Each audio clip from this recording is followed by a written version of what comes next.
Kakaibang rock ship ang atin ngayon makikita. Matagal ng dekada, possible na gawa ito ng mga Japanese noong World War II bilang landmarker treasure. Malawak na pananaliksik, malawak na paglalakbay, malawak na kaalaman. Welcome Green Discovery Channel! Magandang araw po, kumusta sa atin lahat manonood? Ay balik po tayo ngayon sa ating adventures, discovery, sa mahilig po sa atin ngayon matatagpuan ay dito po tayo ngayon sa malaking sapa, at ito ay nakita natin na nag-iisang rock ship na hugis turtle sa gilid. Ay kung makikita natin ay ito po ay nag-iisang rock or turtle ship na nakikita natin sa gilid ng sapa. Shoutout po sa nag-subscribe sa ating munting channel, sa ating ngayon pagbabalik. Kung makikita po natin, ito ay kakaiba ang hugis at mayroon dito siyang mata sa gilid, at dito naman sa kabila ay kung haharapin natin, ito ay para siyang sleeping turtle rock ship. Kung napapansin ninyo, makikita ninyo mga ka-discover, ito ay parang tatlo ang kanyang ulo, pero ang center ay ito ay para siyang naka-sleeping or naka-sleep. Dito sa kanyang ulo mayroon siyang mga markers o may foot markers na maliit at triangles. Ay mayroon pa siya dito sa taas layer markers.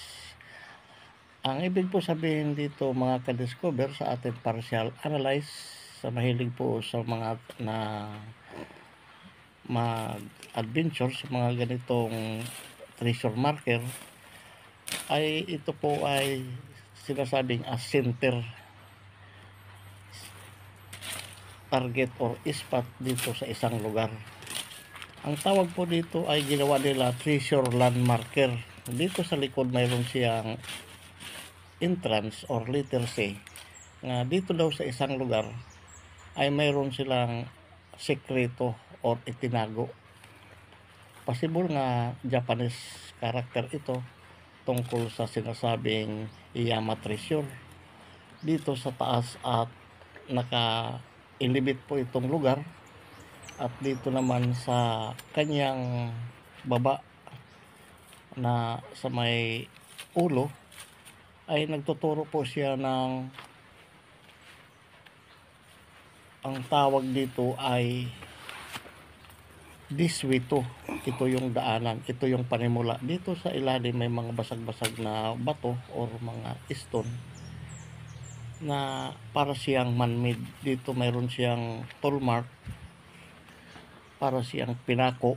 At dito naman sa kanyang malapit sa right side ay para siyang palikpik na crocodile or bayawak. Ang ibig po sabihin dito ay a water element. Means nito ay pools, na kung saan babagsak ang tubig, naka-elevate siya or slanting. Itong sapa, kung makikita natin, ay pinagkukunan ito ng mga tubig sa residente. Dito naliligo. Ay mayroon pa siyang mga shell nga ang tawag dito ay miyepis, na sa tabang po ito at kinakain po ito, ginagataan at ihinahalo sa mga gulay. Ibig sabihin po, ang tubig po dito ay malinis pa po dahil nga sa mga shell na nabubuhay. At maliit ngayon ang tubig dahil hindi tag-ulan at ilang buwan na nga hindi na walang ulan dito, kaya maliit. Ayon sa story dito ng sapa, sinabi natin kanina, ay dito naliligo yung mga tao, pinagkukunan ng tubig ng maiinom, kaya may mga shell. At dito sa atin panibagong adventure at mayroon pa tayo nakuha nga kaunting pananaliksik ay ito ay occupation ng mga World War II Japanese dahil malapit lang ito sa dagat. Dito kung mayroon tayo kaunti ngayon makikita ay ito ay para siyang man-made, para siyang foot marker at para siyang may mga damo lang kasi may mga markers pa dito na iba. Sa mga turtle ship katulad nito ng mga ginawa nila, ito may parang baba, ay mayroon dito na atin ngayon nakita. Ito ay mga basag-basag na mga rocks nga pag turtle ay may mga gemstone po yun dahil bilog ang kanyang itlog, ay may mga sinasabi nito na gemstone. Ito ay para siyang bala ng tirador, para siya itlog. So ganito lang po ang mga replika ng mga inilagay dito na sabi nila treasure sa turtles. Dito nakadagan ito at kinuha lang natin at hugasan natin kung ano ito. Makinis siya, makintab, pero ang iba dito ay mayroong nagtitirador o binabala kung ano ang diyan kanilang nakita, kaya nga napagkamalan natin ng mga gemstone.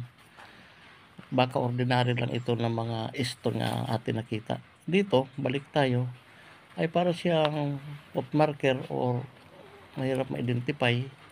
Iyan, ito yung counter marker niya na para bilog siya, may holes na mga 1 o 3 inches.